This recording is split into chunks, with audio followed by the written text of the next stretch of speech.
Well, happy Good Friday, everybody. It's been a huge week in the markets, larger than most people realize. The bond market is still collapsing. We are still on our way to hit this 41-year trend. Nothing, in my opinion, has changed. I don't think anything will change without a major narrative shift from the Fed and or some kind of major black swan event out in the world. Could be anything. Who knows? But that's the kind of thing that will change course. Otherwise, we are going to touch and most likely break this trend. I think that that's kind of the moment when everybody starts to freak out and you get a large event in the broad markets. We are headed down. We've been talking about this since the start of the channel. This is just a dead cat bounce. We are headed lower, and there's no reason for us not to go lower as rates are rising. Okay, this is a damned if you do, damned if you don't situation in the markets. It doesn't really matter what the Fed does. The economy is in trouble. The markets are in trouble. Our financial system is in big, big trouble. So our core thesis is to obviously invest in these commodity plays, which are very strong long-term. It feels like you almost can't lose in some of these, especially like uranium and the precious metals, even the fertilizers and whatnot now, the things we talk about on a regular basis.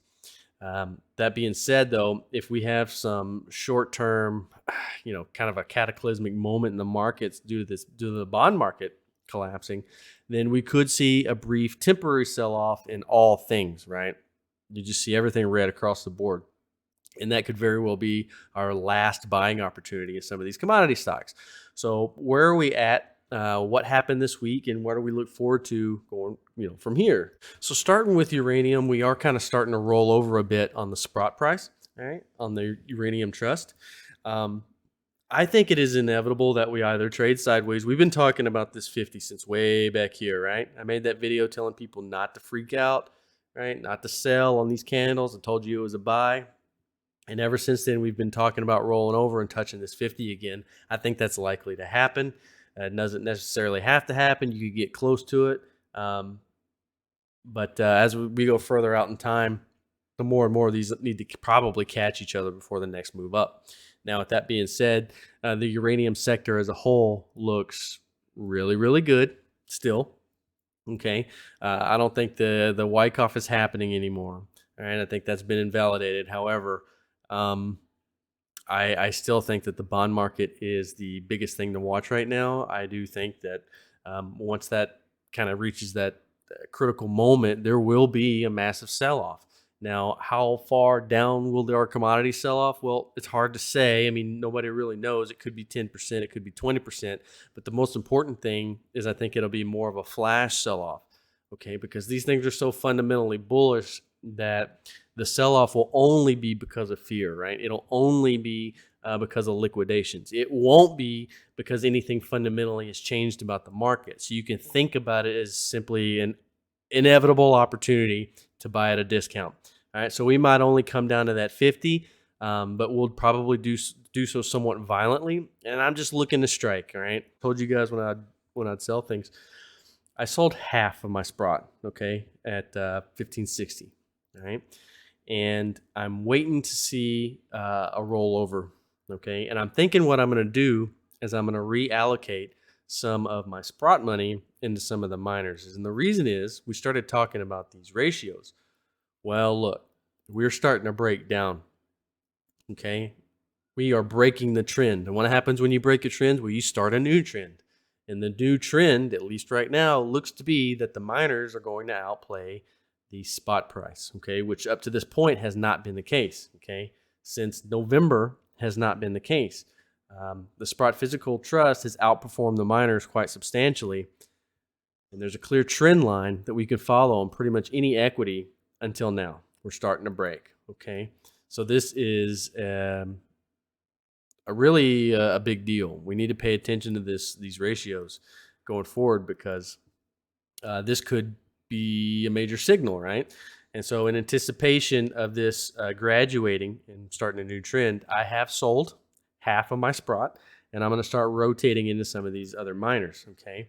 And I still like the Global Atomics, and I still like all these guys are really good, okay? I'm just going to look for the best entry on the best oversold technical level. Personally, I'd still love more Global Atomic. I'm hoping to at least catch that 50, but we'll see how strong the movement is. If we can get down to the lower trend or even the 200, we might peekaboo out of this trend line if the bond market does cause a more massive event, right? A more broad sell-off.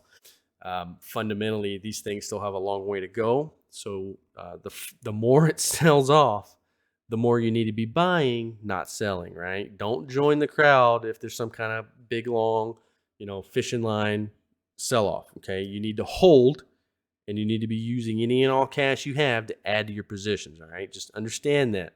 Even looking in gold, GDX is breaking critical levels here. I mean, that's a key resistance.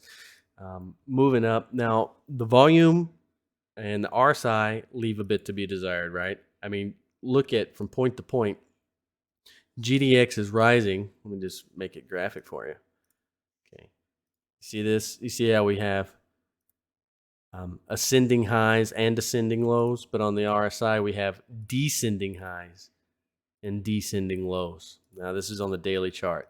This doesn't look good, and this tells me that a sell-off is imminent.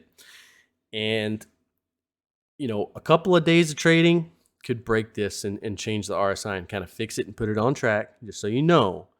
But also so you know that this does signal something's wrong with the momentum, okay? And I just think that everybody's looking at the same thing we're looking at, which is the bond market. I think until this gets out of its system, right, until this bond market situation is settled, I think there's going to be uncertainty in the market.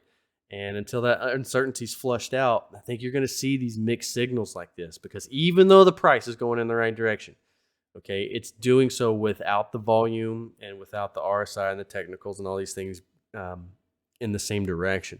So I do think that we are likely to see at least a retest of some levels or something, okay?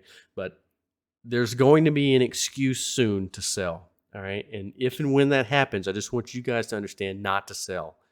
All right? You just need to hold and use cash to buy on key technical levels, because everything looks really good. Look at and seeing the same thing is true with Yamana, right? You see this upper trend, and then we have descending RSI technicals too. So this kind of divergence is not good.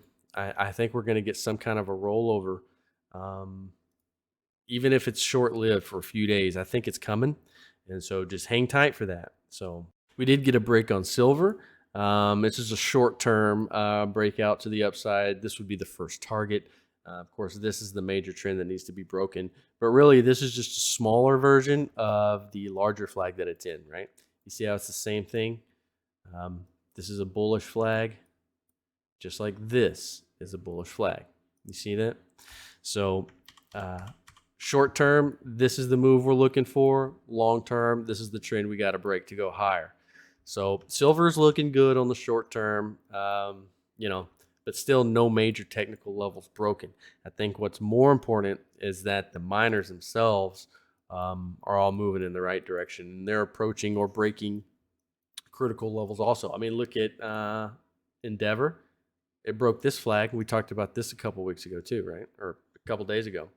So clear breakout here. That looks good. I mean, that's what you want to see. And it had volume, right? It had increased volume chasing it up. So the miners are telling us that they all anticipate higher spot prices. Usually is the case that the miners will lead the metal in a bull market, okay? We're actually seeing everything that we want to see, okay? This is going the right direction. But again, it makes sense to come retest before you get the big move up. And just a reminder of something that we've been talking about on this channel for a while, we identified it a long time ago, is that if you look at the commodities themselves, okay, you look at the spot price or whatever it is, everything is in its own bull flag at the same time. So gold has that cup and a handle within a cup and handle inception pattern, right? And here you're coming up, putting in a bull flag, right? Just like silver, it's doing the same thing. It's coming in, it's putting in a bull flag. Big term, long term flags. Just like in oil, doing the same thing. It's coming up, it's putting in a bull flag. Everything's putting in a bull flag at the same time, right? Let's see, what do we got here? Copper. Okay, copper's rolling up. It's just rolling up. Always buy a chart that's smiling at you, right? everything looks bullish at the same time. I fully expect some kind of catalyst in the world to come, some kind of news event, something is coming that's going to be a signal for the next leg up and all of this stuff.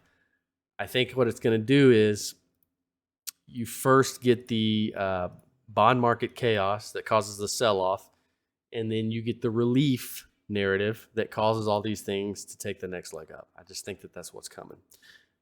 Got a new company here I want to talk about. I found this, again, Jordan Roy Byrne, his channel, The Daily Gold, had a guest on. It was this gentleman right here, okay? This was a few weeks ago. And he talked about this company, Voxtur, all right, as a potential 10-bagger. And I got to say that at least on the technicals look good. I actually bought here at 95 cents, okay? And we had this huge move up. And I'm going to hold. In fact, if we can come down here and test anything at all, I'm going to add to my position. Because if you dig into this, and I would encourage you guys to come check him out. Here's his channel. Here's his name. And he has an 11-part series explaining to you why you ought to be in Voxtur. And I have to say, I think he's onto something. I think this company does have a lot of potential. And I am personally getting in. I've already gotten in. And I'm looking to add to it, so I'm bringing it to your attention as well. Okay, IPI, we bought back here on the breakout. We talked about adding on these waves down, and then way back here, we had this level as our first profit-taking target. And you can see magically when it got up here, what did it do? It bounced on it, right? So that tells us that we had our line in the right place, and other people were doing the same thing we were doing. So if you missed the boat and you want to get in, we do still probably have more upside. But what you want to do at this point is see how we react to this trend. Because even though we did get a close above it, we really haven't broken above it, right? You still have an opportunity to sell off here. You know, you could trade sideways for a while. That would be nice to see. If it could stabilize at this level, that'd be a good sign to buy for the next leg up. But it's looking really nice. I mean, nothing has changed about this company fundamentally. I mean, the longer all these wars and everything go on, I mean, the more this is going to be worth. Vital Metals is holding this trend line. We've come back. We haven't exactly tested it, but it's come close a couple of times. I think it is long-term a bullish play. If you look at the over-the-counter, it's a bit more clear. I think that these tests were really good buys. And personally, I did not add more at these levels, but I would encourage you to, if you didn't get in or if you were waiting for this retest like we talked about when it first broke, I don't think it's too late. Just monitor it next week and see if you can get in on a good buy. But I don't think we come back down here anymore. I think we are working our way towards a longer-term uptrend. I want to show you guys the gold to uranium ratio. This is the spot price of gold divided by the spot price of uranium. You can see that uranium has been substantially more bullish than gold since at least, we'll call it right about here, November 2020. Okay, that's when it really started rolling over in uranium's favor. But you see this key trend line? Look how many times we've had touches here. Bam, bam, bam, bam, bam, bam, bam, bam, bam, bam. All right, and we're coming up on it again, as the technicals indicate that we're getting oversold. Also notice on the RSI, every time we get this low on the RSI, we typically have strong moves up every time, right? You see that? So what this is telling me is that this ratio is oversold. It's telling me that we are due for higher gold prices. It's not telling me as much about uranium as it is gold, personally. I think gold is behind, all right? All these commodities are running up in price. I think gold is still being held back, right? We need higher gold prices, and I think that that's what these kind of ratios are telling us and confirming for us. So I think in the near to medium term, we're going to see this ratio bounce back up. I think we're going to get these higher gold prices. I don't really see the uranium price falling, which has to imply that the gold price is going to rise. There's another very interesting ratio for you. This is GDX divided by URA. All right, so this is the gold stock ETF divided by the uranium ETF ratio.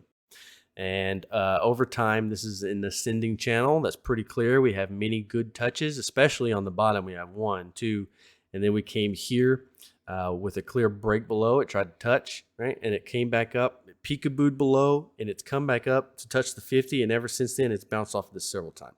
So we know that this lower channel, this lower trend is good.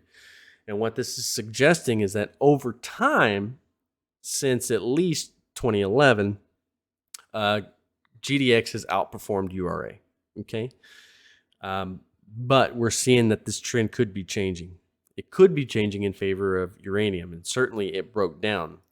I think this is worth watching because if it breaks down again, it's likely to continue lower. All right, but if it holds and starts to work its way up to that 200, and the opposite is true, right? We're likely to work our way long term to try to touch this guy again, right? So it's worth watching and paying attention to. Ratios are very, very, very powerful, and they can help you allocate your money better as well. So we're starting to get more breakout clarity in Arianna phosphate, talking about it since back here. And now you really have more of a clean breakout, okay, with volume. So if you haven't gotten in yet, we've always talked about being able to chase with volume. I think you're getting to that point. I think it's safe to at least say make a 50% entry or whatever you'd be interested in get, exposing yourself with, and then saving the other 50% for a retest, maybe touch that 50. That's wise, right? But we're at the point now where it's clearly not going to come back down here. If it does, it'll be because of some major event in the markets, in which case, yeah, maybe it does come down here, but everything will, right? But individually by itself, barring outside influence, so to say, right? It's likely not coming back down anymore. I mean, we are working on the breakout. Back to Sibayne Stillwater. We tracked this one back here on the breakout move from the double bottom up to $20. That was a measured move. We knew and predicted that we would get a sell there, right? Remember that? And now, honestly, it's getting time to buy again. I think if you touch the 50 again, you break below that 50 again, you can go ahead and buy. If I end up being right about the whole bond market thing and you kind of get a market-wide sell-off, it wouldn't surprise me to see us come down here and touch this trend, okay? Would not surprise me at all. Personally, that's what I'm doing. You want to play it safe, you buy it right here on this 50, somewhere thereabouts. If you want to be a little bit more aggressive in the potential downside, then I think you buy this trend with prejudice, okay? Because this baby is coming for a big breakout. All of these commodity stocks are. This is going to be nice to own, and it has a good dividend. So if you're the kind of guy that likes dividends, then this is just kind of double sweet. So what's the summary? What's the recap in 30 seconds? Well, nothing's changed in the bond market. I still anticipate this to collapse, roll over, break the 41-year trend, at which point we get a catalyst for a major sell-off in the broad markets. It will impact pretty much everything, gold, silver, all your commodities, everything we talk about on this channel. Pretty much everything on your board will be red, at least for the short term. I think if you're holding commodities like gold and silver and uranium and all these things, you do not sell, you hold. Okay, and you try to have cash for this moment because it's likely going to give you one more opportunity to buy on weakness for a major rebound for the next leg up in most of these things. What are those levels to buy at? Well, that's why you need to be charting in advance and finding these technical levels and try to find Confluence, right? We've been talking about this for weeks for a reason, right? Because I'm trying to have you ready. I'm trying to have you prepared for this moment so that when we do get weakness in these markets, you've already identified not only where you're looking to buy on strong levels, but how to find confluence in each sector, going from equity to equity to equity, seeing them find confluence of strength at the same time, right? So that's what we've been preparing for. That's what you should remain prepared for. It's going to happen. I'm quite sure of it. Hold everything you got, but save some cash for this sell-off.